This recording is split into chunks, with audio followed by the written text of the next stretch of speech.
ठीक है, ठीक है। अच्छा ठीक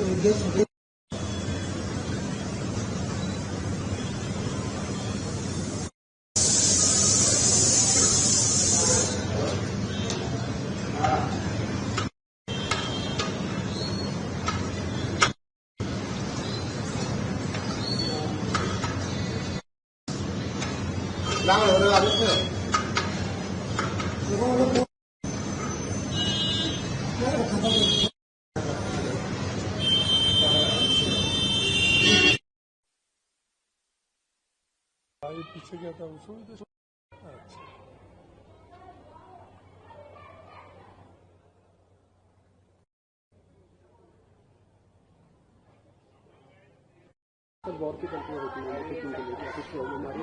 हाँ, देखिए ये वॉर को लेके निस्संदेह थोड़ी दिक्कत आ रही है। सारे पर्यटन स्थलों में मेन जैसे हम जानते हैं हमारी आर्थिकी की रीढ़ की हड्डी पर्यटन है और आने वाली चारधाम यात्रा भी शुरू होने वाली है कुछ दिनों में, 2-3 हफ्तों में। तो मैं इसको क्राइसिस कहीं से कहीं तक नहीं बोलूंगा, लेकिन एक माइनर शॉर्टेज जरूर है जो काफी चीजें हमारे बियॉन्ड है। लेकिन अच्छी बात यह है कि हम सब ने, ज्यादातर होटल वालों ने, रेस्टोरेंट वालों ने इसके लिए विकल्प सोचने शुरू कर दिए हैं। हमने अपने मेन्यूज थोड़े से कर्टेल कर दिए हैं। जो चीजें कुछ हम इलेक्ट्रिक पे इंडक्शन प्लेट्स में कुकिंग कर सकते थे वो कर रहे हैं। कोयले का, तंदूर का और फायरवुड का इस्तेमाल भी थोड़ा बढ़ रहा है। तो उसको करते हुए हमारी चेष्टा ये है कि किसी भी तरह से कोई भी पर्यटक को असुविधा ना हो। और अच्छी बात यह है कि शायद पूरे उत्तराखंड भर में कहीं से भी ऐसी कोई शिकायत नहीं आई कि पर्यटक को कोई भी दिक्कत हो रही हो या असुविधा हो रही हो। और हम उम्मीद करते हैं कि जैसी चीज थोड़ी सी नॉर्मल हो जाएंगी, सप्लाईज नॉर्मल आ जाएंगी, तो सारी चीजें बैक टू नॉर्मल हो जाएंगी।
बोला करंट आता है। क्या हुआ मोक्षदा?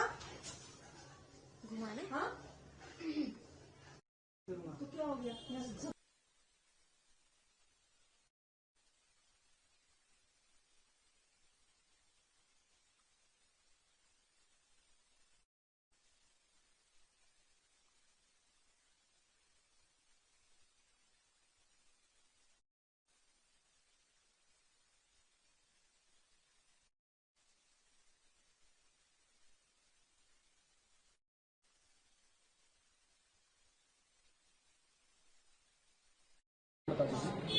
मेरा नाम है नरेश और हमारे कैफे का नाम है चिक चॉकलेट मसूरी।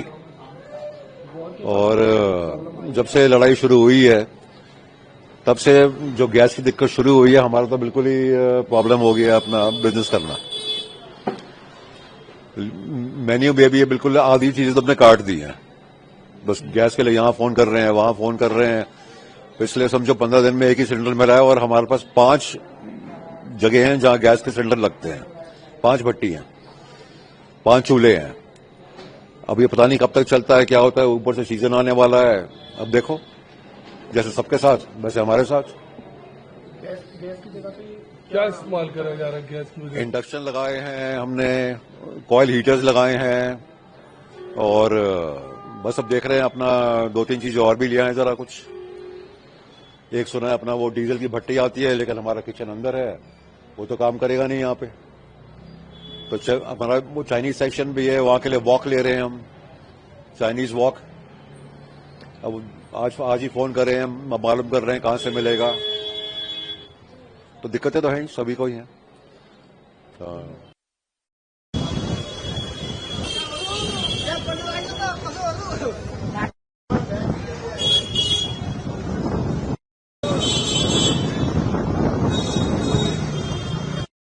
सर आपका नाम? मेरा नाम नरेंद्र सिंह रौंचेला है और मैं कैफे द टैवर्न के साथ काम करता हूं।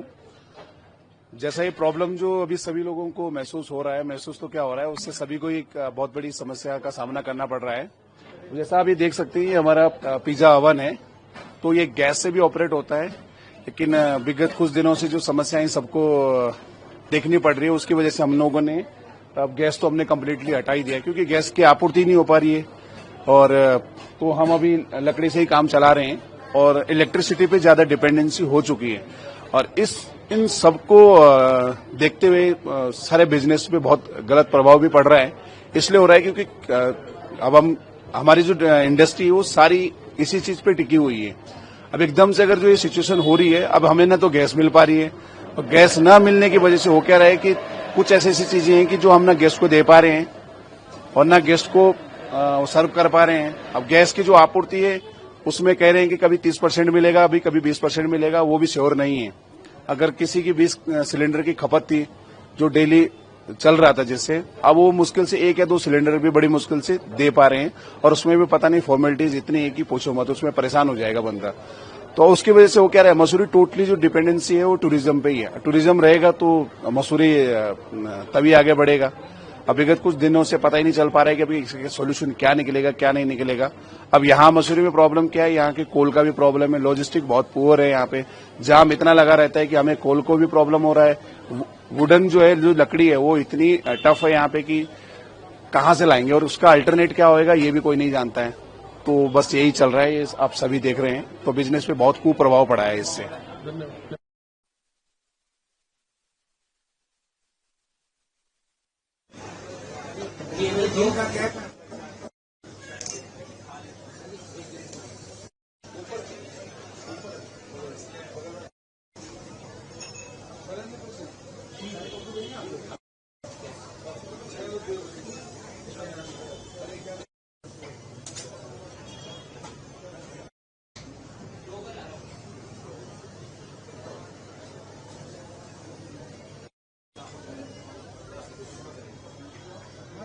काम तो करेगा।